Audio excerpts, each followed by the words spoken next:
Hello everyone, I know it has been a while since I dropped a video concerning law, but I am back again on that and we will still continue. If you are new on this channel, please hit the subscribe button and turn on your notification so that you can enjoy our content. You can also search this name, Kwarteng Scott, on YouTube and then you get to join us. If you are old here, thank you for coming back. Please don't forget to share this video, like and comment. Your suggestions are always welcome. Stay tuned. Today we will be talking about a very important topic, which is ignorance of facts or mistakes of facts, or ignorance of law or mistakes of law.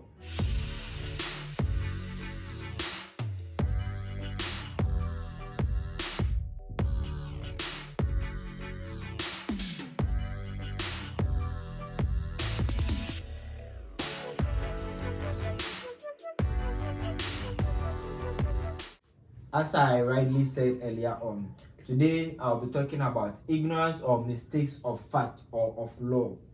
This is taken from the Criminal Code 1960 Act 29. We'll be taking this topic from section 29, which reads ignorance or mistake of fact or of law. Subsection 1 says, a person shall not be punished for any act which, by reason of ignorance or of mistake of fact in good faith, he believes to be lawful. So if you do something and then you mistaking the facts in that thing that you are doing, but you know that whatever you are doing is lawful, or it is bounded, or it is criminalized, or it is bounded by law of whatever organization you are in, you shall not be punished. But the second part says that a person shall not, except as in this code otherwise expressly provided, be exempted from liability to punishment for any act on the grounds of ignorance that the act is prohibited by law. So if, for example, you are in school, let me use Kwame Nkrumah University of Science and Technology as an example.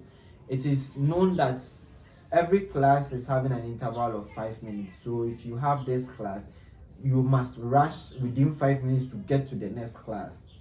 And then you know that you don't take this serious. You don't actually find out if this is part of the conduct of the university, this is part of the law of the university, and then you ignore that law and then you commit this, you will be punished.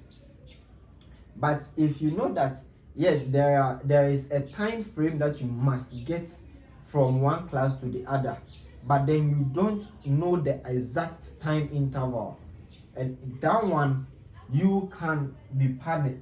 The first one says that a person shall not be punished. That means that fact you didn't get it well, so it is ignorance or mistake of fact. But as in ignoring the fact that the 5 minutes interval is bounded by the law of the university, that is ignorance of the law, and then you will be punished. The subsection 2 says in defending himself against an assault uses greater violence than is justifiable under the provision of chapter 1 of part 2. Here, A cannot excuse himself on the grounds that he did not know such violence to be unlawful. So it's like me and my brother or someone fighting, and then the person slaps me. Then I go and take a cutlass and then butcher him. I cannot be excused by saying I didn't know butchering him or killing him was actually unlawful. You see that it is bounded by law that you must not murder, but I am ignoring that law and then murdering someone. So in this act, I, which represents here A, cannot be excused for saying that he didn't know that such violence was unlawful. For us to get it better, let's talk about a real case. This case here is talking about ignorance of fact. The case is Nyameneba and others versus the Republic. So here, in this case, the sect living in a town called Princess. The sect means a group of people bounded by religious belief living in a town called Princess. They did not know the fact that what the plants, they were planting some plantation, let me put it that way, and then they believed it to be, they called it the lease of life. But then the chief sent his people to go and warn them, since these people were against some other practices such as smoking and alcoholism. So when the elders went there, they went and found out that what they were growing was actually Indian herb. But these people believed that what they were growing was the leaves of life, and then they used it publicly for medicinal purposes, for making soaps and even incense when they are worshipping. So this, they weren't defending the fact that smoking Indian herb or growing it was unlawful. They knew that there is law which is governing the fact that it is unlawful, or you must not smoke or grow that plantation. But they did not know that what they were planting was actually Indian herbs. In this case, they ignored the fact that the plantation was Indian herb. You get it? So they knew that smoking Indian herb or planting them was unlawful. But what they didn't know was the fact that the plantation was actually Indian herb. But they thought it was lease of life. You get it? Now the second case, which is about the ignorance of the law. Here, Foley and others versus the Republic.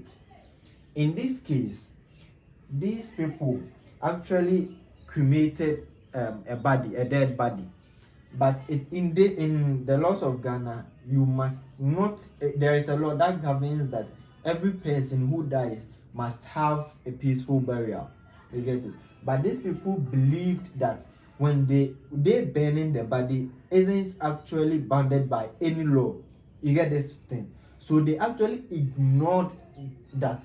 They ignored the law, or they didn't search enough to know that what they were doing was against the law. So their belief told them that they burning the corpse was actually not bounded by any law, which you shouldn't assume. Is the ignorance of the law is not an excuse in the law court. So you shouldn't assume that this may be criminalized by the nation, or this may be criminalized by whatever institution you are in. That's why when you go in this country, we have the law book. In every institution you find yourself, we have a code of conduct that actually tells you the laws of the institution. So these people ignored that fact, went ahead and then burnt the body, the corpse that was there. So the existence of the statute or fact constituting that offense existed. The fact that the appellant did not know of the existence of the section 53 of the cap 80, a crimination was a criminal, which says that crimination is a criminal offense in this country, could amount to the no defense to an offense. You get it? So they actually bringing up the excuse that they didn't know it was criminalized in this country doesn't actually free them. So wherever you find yourself, whichever institution you are in, know the laws, know what to do, what not to do, know the facts, and also know the law, so that you don't offend and then think that, oh, this wasn't in the laws. For example, there in the university, Kwame Nkrumah University of Science and Technology, for instance, it is known that if you are a guy and then you are going to write exams, you must not dress anyhow. For example, you cannot wear bathroom slippers to the examination hall. That is a law. You get it? So if you go and then write exams with slippers and then you come up with the excuse that I didn't know it was a law in this institution, you won't be pardoned. You would actually be punished or penalized for that offense. But for example, if there is that law which you know, but you don't, sandals isn't flip-flop, right? And then we have sneakers. So, but you didn't know that in that particular course you are going to write, you should wear sneaker, not sandals. That is fact. You get it? So it is ignorance or mistake of the fact. That one you can be pardoned and then be told that next time don't do that again. This brings us to the end of today's topic, which is ignorance or mistakes of fact or of law. The name is Kwatin Squad. You can search it on YouTube. And please, if you are new here, please hit the subscribe button. Turn on your notification bell. If you are old here, thank you very much. Both new and old, kindly share this video for me. Like, comment, and suggest whatever you want to suggest. Thank you very much. I'll be your way very soon.